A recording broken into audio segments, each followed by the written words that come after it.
last couple of weeks have been less than ideal, I guess. Where are you at as a footy club? Yeah, I'd say, after our first 3-4 games, we were trending in the right direction. And, we've pretty much dropped off a little bit over the last couple of weeks where, just really inconsistent and only playing in patches, but not even large patches. Like, I suppose most teams, even the good ones, you don't ever dominate the game for the whole 120 minutes.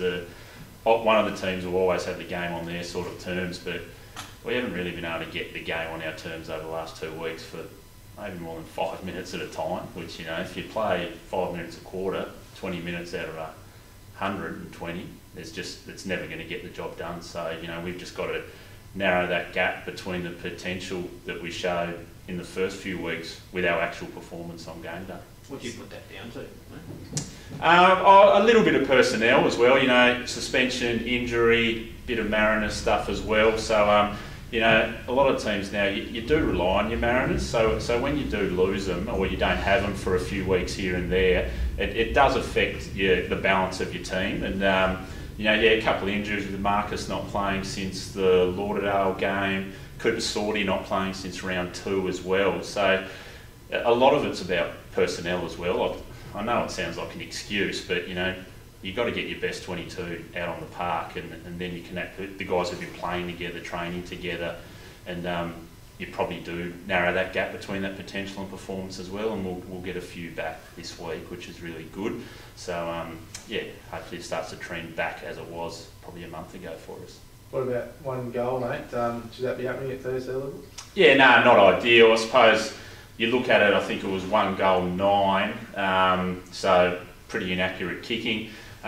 Started off really well, I think. It was only 2 points apiece at quarter time as well, so neither team kicked the goal in the first quarter. But we've got to be putting 10 scoring shots for the day is okay, but if your conversion's off like that, it doesn't look too good when you pick up the paper on Sunday or have a look at it at the scores. So, and we'll try and rectify that this week. Feel pressure leading into Sunday? I guess obviously wins come over North Hobart, so you probably will start favourites. Does that bring added pressure to what you're trying to achieve? No, not really. We've just got to see the old cliche, we've got to stick to what we're trying to do first. North Hobart are improving every week. They play a nice, fast style of footy, but they've got a real good defensive edge to them as well. So we've got to stop some of their ball movement and the way they like to transition into forward 50. But we've also got to really smarten up our ball use as well to get around their defensive mechanisms, which are really good. They're able to slow down teams for periods of time as well. So we've got to get those things right, which we did in round 1 against them, but that was a long time ago. And personnel's different. They've got different players in that didn't play round 1. We've got different players in that didn't play round 1 as well. So it's just not pressure. Only pressure is the stuff that we put on ourselves to get our stuff right, firstly. And if you get that stuff right, then it does go a long way to helping you get a good result or be competitive in the game to get that result. Feel that 5th spot, obviously you're still right in the mix there. Is that the carrot still dangling at the moment? Yeah, well, absolutely. When you look at it, Lauderdale's on, the 2 wins? And we're on 1. Even North Hobart haven't won one yet, but they're only 2 games out of the 5. So it's only 1 game and 10 percentage points for us out of the 5, and we've only played a quarter of the season. So we played 6 games, so we still play everyone twice. So if you sit there thinking now that it's season over, well, it's certainly not for any of the teams. Everyone's still a chance to make finals. And the inclusions? Sorry, you've got a couple of players back, you said? Cooper Sorty is definite to come back. Ben Donnelly will be back from Mariners. We won't get Ollie Burrows-Cheng due to school footy, which is an interesting thing in itself. And we'll name Marcus. Just the nature of Marcus's knee injury, it's dependent on how he pulls up from training or the load that he's putting into it. Like, we obviously named him against Clarence.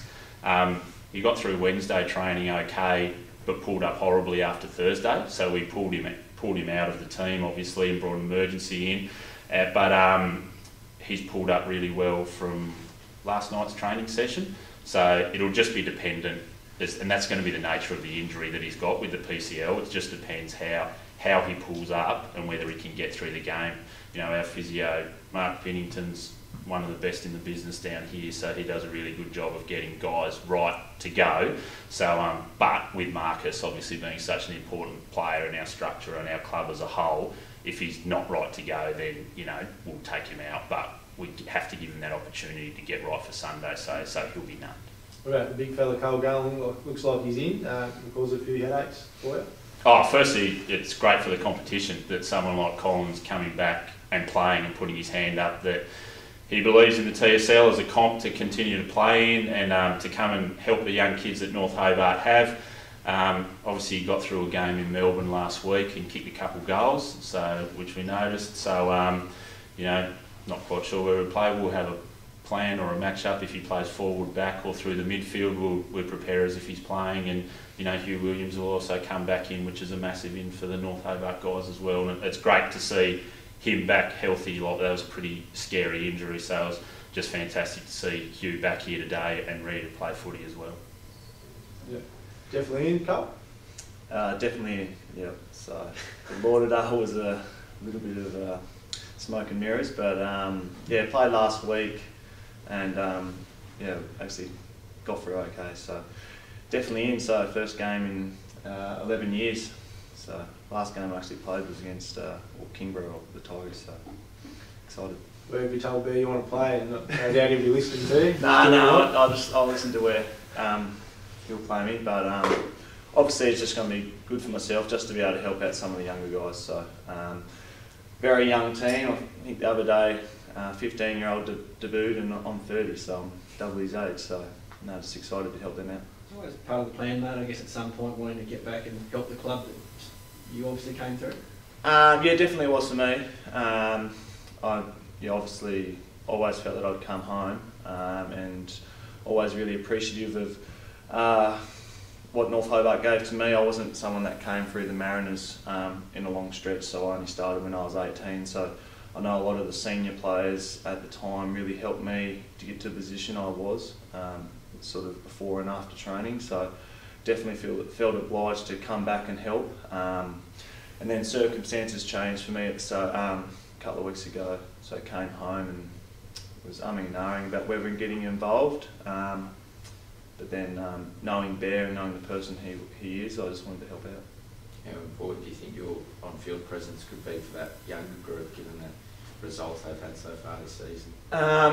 Well, sitting in the coach's box is very frustrating the first couple of weeks. So I definitely will help, but I think we'd be fairly naive to think that I'm going to make a massive difference and I'm going to win the game for them. That's definitely not going to be the case. You know, I've only played one game in 14 months, and that's not the reality of football. So definitely can help in terms of an organisational perspective, but yeah, it definitely won't just be me winning the game. Obviously, being in that professional environment, mate, for so long, what are the expectations that you've got on yourself now, stepping back a little bit, I guess? Do you have to temper those yourself, or are you still set the bar pretty high? I definitely do. I haven't played in 14 months, but I'm a bit of a perfectionist when it comes to my preparation and performance. So definitely have to temper those expectations. It's a completely different game. Like when you play AFL, the people that will tell you that it's a different game to any other level of footy. It just is different. And sometimes going back can be harder. Like last week, I found incredibly difficult at first, a couple of quarters just to get the ball. So yeah, definitely have to temper the expectations a little bit. Did the name change help you come back at all? I mean, it's not a huge thing, I guess, in the scheme of things, but your last game was for North Hobart, your next game's going to be for North Hobart now? Yeah, not at all. No, I felt all through that process, clubs are just made of people, so good people make good clubs. So the name change had no bearing whether I'd go back or not. No. I guess all the talk at the moment with the situation of the league and what might be happening, I suppose you must be a pretty strong advocate knowing what pathways are involved, that TSL is pretty crucial to life in Tassie footy. Yeah, I am. Understanding, well, part of my role in pre-season was taking the VFL at Casey and just knowing the gap and the work that those guys put in. I just don't see it viable, us being able to compete at VFL level.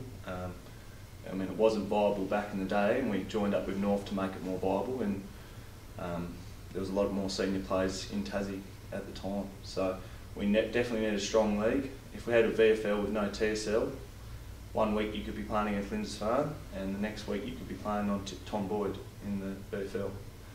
So we would not be able to we wouldn't be able to compete at first. It would be a long process. But understanding, the guys definitely need, like Jay Lockhart, we were lucky enough to get him to Casey this year, and he was one of only 4 players to play in the VFL round 1 because we had 18 Melbourne players. So there is a need for those guys, but we do have North Melbourne sitting there with a VFL team, and we're about to give them probably a player that's going to be the face of their club for 15 years in Tarrant.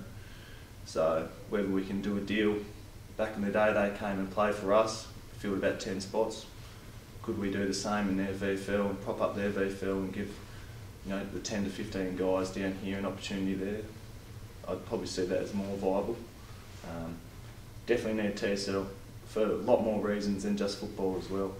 So I know kids, I grew up in Glenorchy, and the only person I listened to was a senior coach at 15, 16. So we need good role models for kids, for especially young men, and football clubs provide that. So even if TSL stays, you think the VFL is a bad idea on top of that as well?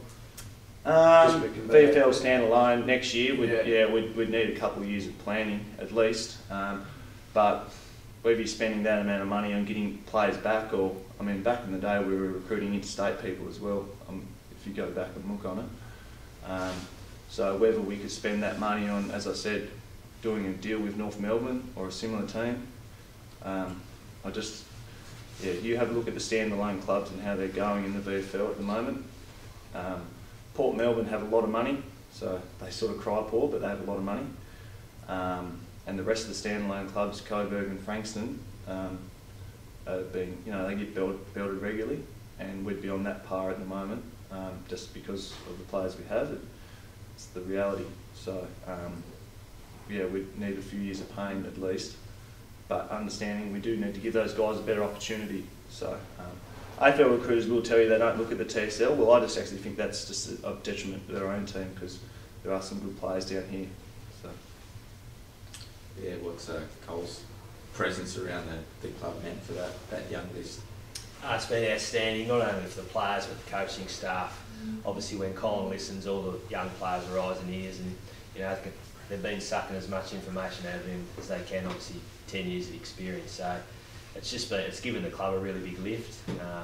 Cole's there taking craft worker training, which we have obviously a lot of young guys who are quite tall as well, so they need a fair bit of development, and the craft work Colin's been doing with them, it's been sensational. And got a debutant this week, Jake Steele from the Mariners, and he's 6'5", and I basically just said to him, just make sure you take on board everything Cole says to you out in the ground, because he hasn't played much footy, Jake, and having someone like Colin near him during the game will be, for his development, be first class.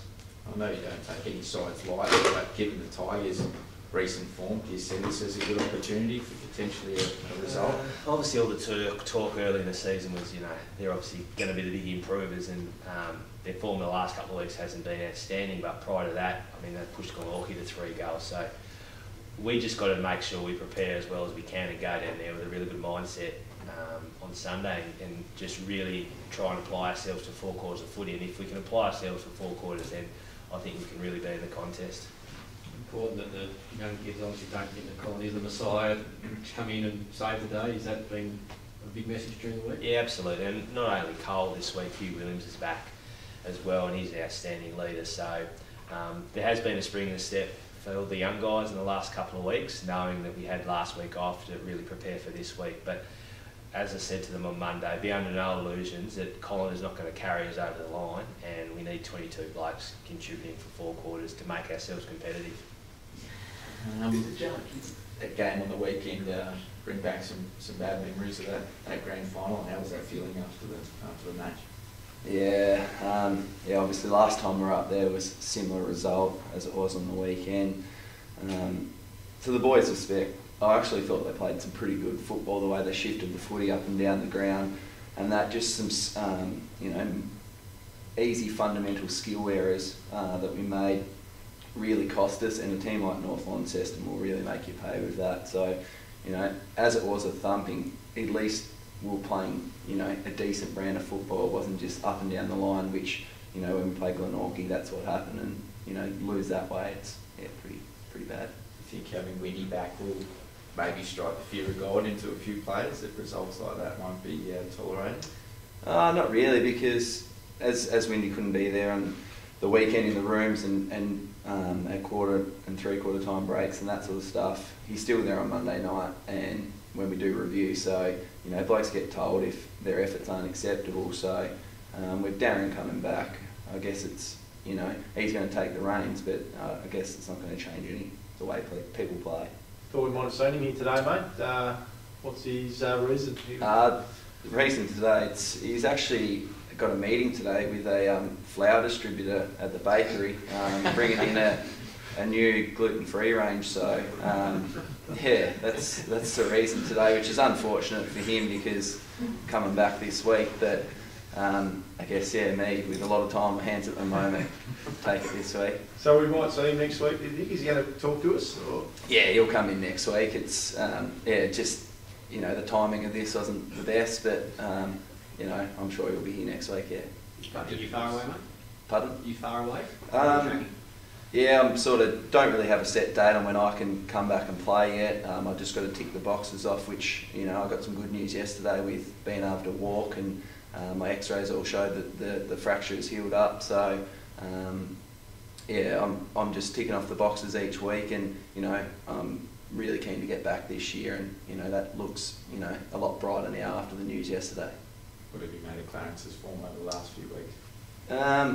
Yeah, I guess they've been playing some good football.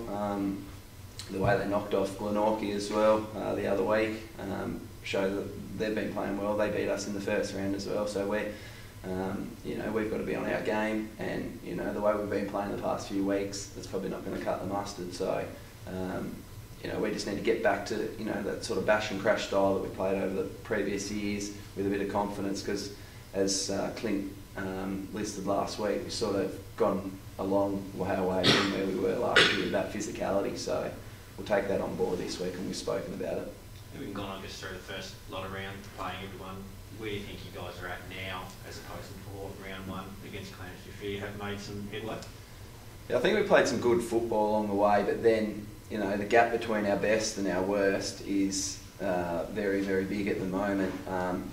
You know, where we sit at the moment in the league, you'd have to say we're an average side in the league, so that's what the results are showing. So the challenge has been set to the boys now that, you know, we've got a few injuries and so forth, but it's only the blokes that are playing on Saturday or Sunday this week that can make a difference. So it's up to them. They can't rely on, you know, reinforcements and all that coming back, because it's up to them to change it, and that's been spoken about, you know, this week, especially after the weekend. And, you know, the boys understand, and everyone says it, but they're really good on the track on Tuesday night and Monday night. So, you know, that's looking positive for this weekend. Now, Jacob, travelling, mate, is he starting to slow in all right? Yeah, he's starting to get there. He's just, you know, he's played AFL football before, and coming back down here, probably his fitness wasn't at the level for where he wanted to be, but, you know, his leadership and, you know, ability to still, you know, get to the right spots, and that is shown in the games. He just, you know, been a bit inaccurate in front of goals. So he could have kicked, you know, 10 goals in the past two games he's played, but just some, you know, skills that he'll get back when the more times he touches the footy. I'm sure, you know, he'll be very, very valuable for us coming forward. All right, mate. How much has the rivalry been spoken about this week? Obviously depleted the Lauderdale team at the moment. Do you still speak about it, or are you not focusing on that this time around? No, we probably know that they're going to come out fired up. You know, had a disappointing result on the weekend, so they probably need to kick-start their season a little bit. And I reckon this week is probably one that they'll really come out and really hunt us and look to rectify the start that they've had. Obviously, Darren coming back as well. I reckon he'll fire them up and get them ready for this weekend. Do you think Bryce underplayed the influence that Windy will have on their group? Yeah, a little bit. I reckon he's a fabric of the club. I don't know how many years he's been there for, but I think he is a little bit of the heart and soul with Bryce as well. So I'd imagine that, yeah, he'll motivate them, and then they'll come out and perform. danger game then, big time? Yeah, I think so. It's a major game for us. Obviously had a good last month, and we get the bye after this weekend, so it's just about going down there with effort and endeavour and making sure we play our brand of footy and know that the contest is coming. If we can do that and play our way and slow Lauderdale down, they've really challenged just probably the last 4 or 5 times we've played with how they move the ball from stoppage with hands, and then also how they're able to switch the ball and bring it back through the middle. So we need to make sure that when they have the ball possession that we slow them down as best we can. Just keeping the Tigers to 1 goal, testament of that effort and endeavour. Yeah, it is. It probably highlights how good our defensive application's been to the start of the year. I think defensively we're a really good team. As I touched on before, Lauderdale got through us a few times. They did in round 1, probably missed some opportunities they normally take. So we need to make sure that that's up and going this week, which I'm sure it will be. Kenny on back? No, I'm back. Lose anyone? Pardon? Lose anyone? No, I don't lose anyone. So the 22 last week will more than likely be the 22 for this week. Ryan Bailey, another 3 votes on the weekend. He's really turning himself into one of the best in the comp, ruck-wise, isn't he? Yeah, he has, and I think his tap work's exceptional, but I think his work around the ground as well he's been first class. He's starting to take some contested marks, which we've lacked probably for the last few years, so he's really come in and had an influence. I reckon Hayden Smith will be back this week, and it was a really good contest down there last time, but I think Ryan learned some stuff from that game, so I'd imagine that he'll bounce back against Hayden this week. What's your take on the comp as a whole after the first cycle, mate? Do you feel as though it's settling pretty reasonably happy where you guys are at compared to everyone else? Yeah, I think we're happy with where we're at. We need to improve a lot, because obviously the 2 northern teams have beaten us, and they look to be at the top end, and they're going to get some players back from the Mariners and stuff, which are going to strengthen up their squads as well. So we need to continue to improve, but we can only look after what our 22 or our 46, what we've got on our list. So those guys are getting better. We'll keep getting games into the younger guys, and we'll see where it leaves us coming the end of the year.